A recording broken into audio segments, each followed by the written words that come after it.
Go.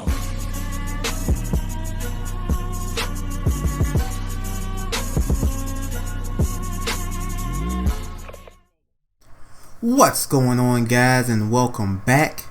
I'm your friendly neighborhood scrub, Tell the Truth, back with another video from the Black Ops 4 multiplayer beta. Another one. Weekend 1 of the Black Ops 4 private beta has now wrapped up, but will be returning August 10th for the PS4, Xbox One, and PC. Now, shout out to Treyarch for actually listening to the community feedback as they released a statement on Reddit addressing a lot of issues players have been having with the game and are set to make some adjustments going into weekend 2 of the beta. Now, let's get right into it. Starting with the frame rate and load time. Now, Treyarch has acknowledged that some players are experiencing weird frame rate drops and longer than normal load times for the maps, and I completely agree. There's been times where I would have to wait upwards to 68 seconds to load into a match. Times where I'd load into a match and my weapon doesn't spawn in, and even times where I would spawn in and be left at the in-game screen not being able to pick my class or specialist in a state which I've dubbed purgatory. So let's hope Treyarch fixes these issues, as I felt like I was in a sunken place, helpless to stop my team from getting wrecked.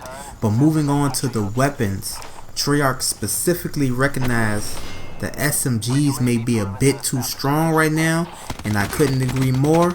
That first SMG you start the beta off with is very strong, and we have to maneuver through these tight corridors and small rooms. The ARs simply cannot compete.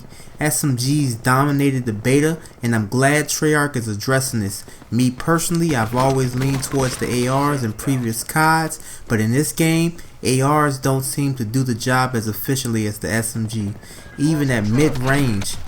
And even if you were to engage at long range, he could just peek behind cover, heal up, and re-engage you with full health, making ARs a less viable option. Another thing Treyarch addressed was how OP some of the specialists were.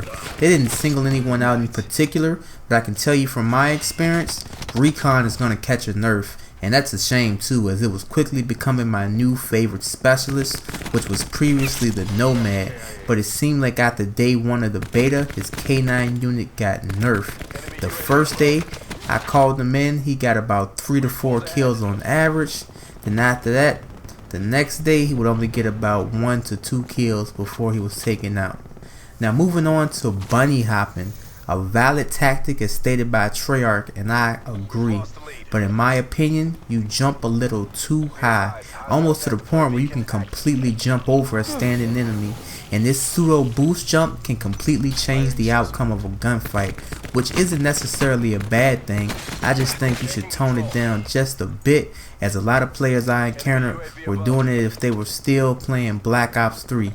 So much for boots on the ground. I felt like I was playing LeBron James. LeBron James. The way these kids were jumping through the air.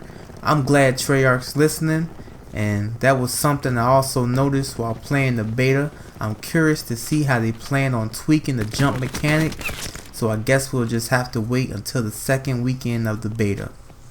Now, next thing Treyarch mentioned were the spawns. Now, this has always been a problem in almost every Call of Duty at some point, and it continues still with this iteration. Treyarch is aware of the problem and are working to fix it. And good thing too, as these spawns are all over the place. Having enemies spawn behind me after I just spawned in and taking a few steps is frustrating. I'm constantly checking my back, as I know it's just a matter of time before the spawns magically flip, even though my team hasn't pushed far enough to warrant it. And this is even worse in domination, where you can have control of 2 flags, either the A or B, or the C and B, and enemies would still spawn on your capped flag. One of the next things Treyarch brought up is the user interface, and more specifically the free cursor system, which reminded me of how Destiny's UI is navigated, which made sense in Destiny as it has a multitude of tabs in the menus, and having the ability to change things up on the fly felt seamlessly and understandable. But COD, on the other hand, it just seemed unnecessary. Now they're going to give us the option to turn it off in favor of the more traditional style using the D-pad to navigate the menus, which is good because the cursor felt very clunky at times. Now last but definitely not least, Treyarch addressed the armor, which everyone has been complaining about, and in a game where every shot counts and with the already slow time to kill, this piece of equipment has become the bane of the Call of Duty Black Ops 4 beta. You think darkness is your ally? But if it's such a problem, why not just use armor-piercing rounds? Great idea, except not every weapon has that attachment. So if there's a gun you really like, but it doesn't have the option for armor-piercing rounds, you're just out of luck and will have no way to counter anyone running armor. On top of that, let's say you do run that attachment and your opponent's not running armor. Well, you just wasted your attachment slot, as armor-piercing rounds have no effect on non-armored enemies. Congratulations, you played yourself. Now, how Treyarch plans on fixing this issue is still a mystery, as so much of the game itself revolves around health mechanics of some sort, whether it be the armor, the healing syringe, or the crash specialist. Now, are they going to lower the health, remove armor from the game entirely, or increase damage to the guns? I guess we'll just have to wait. But that's all I have for you today, guys. Tell me what you think in the comments down below. And if you like the video, subscribe. More videos on the way. Thank you, and have a great day.